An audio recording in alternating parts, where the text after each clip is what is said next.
Assalamualaikum warahmatullahi wabarakatuh. Perkenalkan, nama saya Nova Yulianti dari kelas 11 IBB. Sekarang saya akan membacakan materi sejarah wajib bab 7 tentang B. Antara perang dan diplomasi. Nomor 7, tetap memimpin gerilya. Serangan militer 2.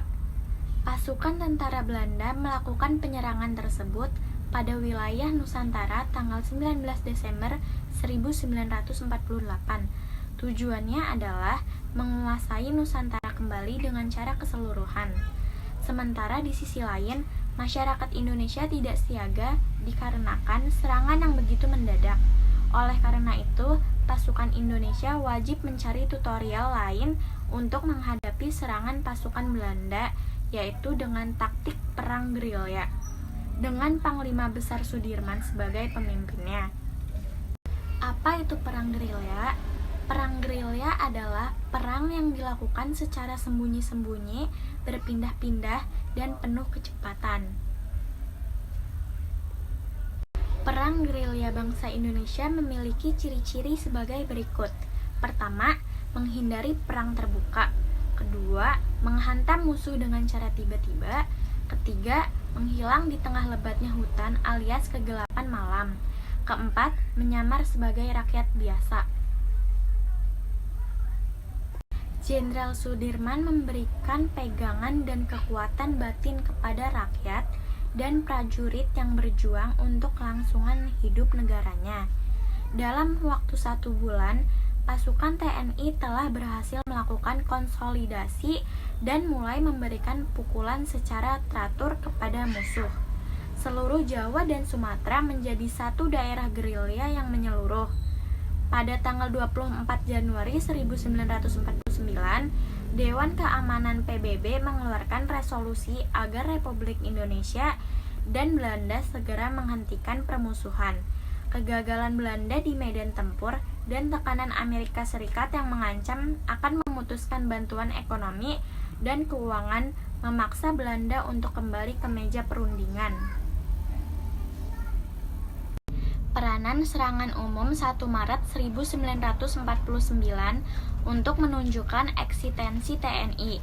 Jenderal Sudirman naik gunung turun gunung, serta keluar masuk hutan menembus teriknya matahari dan derasnya hujan untuk memimpin perlawanan rakyat semesta pada perang gerilya.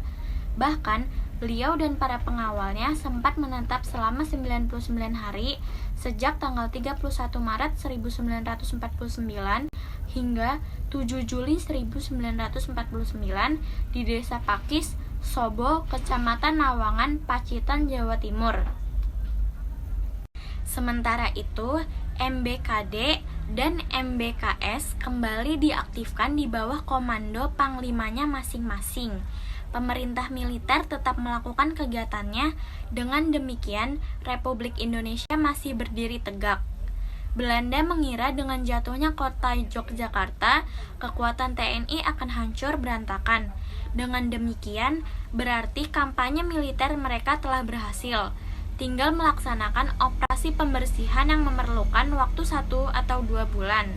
Ternyata dugaan Belanda itu keliru sama sekali. Pasukan Belanda dibiarkan bergerak maju untuk menguasai daerah perkotaan, sedangkan pasukan mundur ke daerah pedalaman untuk merencanakan pelaksanaan Wingate Operation dan menyusun daerah perlawanan Wegrekis. Serangan umum yang dilaksanakan terhadap kota-kota yang diduduki Belanda mulai dilaksanakan oleh pasukan TNI.